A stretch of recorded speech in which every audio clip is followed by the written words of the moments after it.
Hello and welcome to Steve Knows, where we cover 3 interesting topics that have happened recently in the gaming space, and I bring more good news. It's so refreshing to have constant positive news in gaming. Too many times has it been a selfish war against platforms, but not today. We cover PSVR and Oculus sharing exclusives, Facebook speak out about the camera privacy in our Oculus headsets, and the Oculus Quest makes its way into an office space. So PSVR and Oculus, this is an amazing story which to me makes so much sense, especially because Sony have one of the largest virtual reality platforms out there, and some of the best exclusive titles that anyone can play. They are amazing. Blood and Truth, Firewall Zero, and Astrobot, the list goes on. So Sony and Oculus are in speculations to trade exclusive VR content amongst each other. I like this idea as Jason Rubin is a co-founder of Naughty Dog, which is one of Sony's greatest exclusive studios, bringing us Uncharted,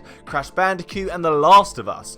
So a good relationship between these parties already exists. Sony might have big money bag eyes as well, since Facebook just acquired Assassin's Creed and Splinter Cell rights for virtual reality content, which Facebook may have bought to act as leverage towards Sony, because these are huge titles on the console platform, not on Oculus. This year we have seen lots of camaraderie between Nintendo and Xbox and Sony, so it would be amazing to see this happen in the VR space so we can get the best games. Sony's also a home console VR headset, while Oculus is a PC VR option. They're not direct competition, so both parties could benefit from this deal, although Sony's exclusive titles could be what sway people onto the Sony side. It may only be certain titles as well, or maybe timed exclusives, but now I'm just speculating, but I look forward to playing Astrobot on the Quest, if that will even be possible. So let's talk about the camera privacy now. Many of you know that Facebook own Oculus, so having the 4 cameras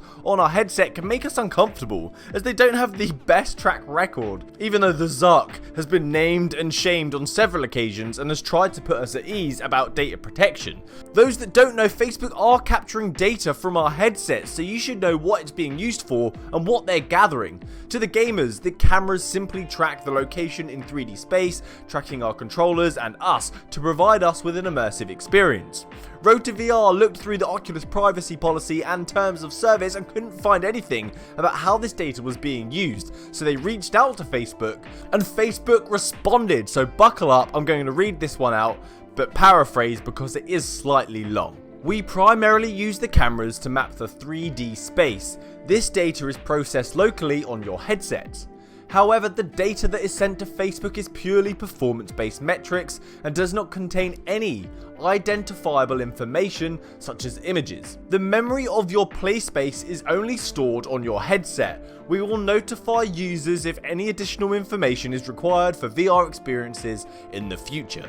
Oh, a nice tip here as well, that your cameras on your headset are only ever active if the white light is lit up. So if you're watching a film and see that light comes on, you might want to cover it. The next story, Oculus Quest makes its way into the office space with The Wild, an architectural application that allows users to create and design 3D models in the virtual world. This is now available in the Oculus Quest, making use of the freedom that it provides to create beautiful 3D models. This is awesome because from a business perspective, being able to remove that additional hardware that comes with PC VR is going to reduce your costs.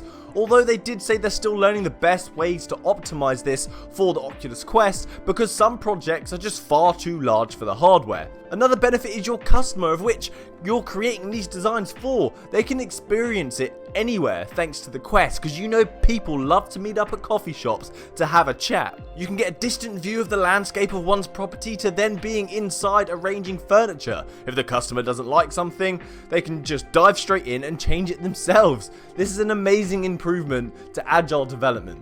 I like the idea of while you are designing the landscape, someone can be inside arranging the office space. Collaboration in virtual reality at its finest.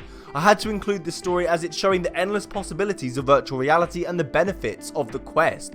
If you're in the line of work of 3D modeling, this application is available for you to try for free on the website, and if you have an Oculus Quest, even better. I'm not being paid for this story, I just see VR as more than gaming, so innovation in the area deserves to be highlighted. That's my news for this week, guys. Please subscribe to stay up to date on games, news, and reviews. We have had potential exclusive titles being swapped between Oculus and and Sony, our heads put to ease about the data collection in our headset, and the Wild brings collaboration to the workspace via the Oculus Quest. So happy gaming, guys. Good day.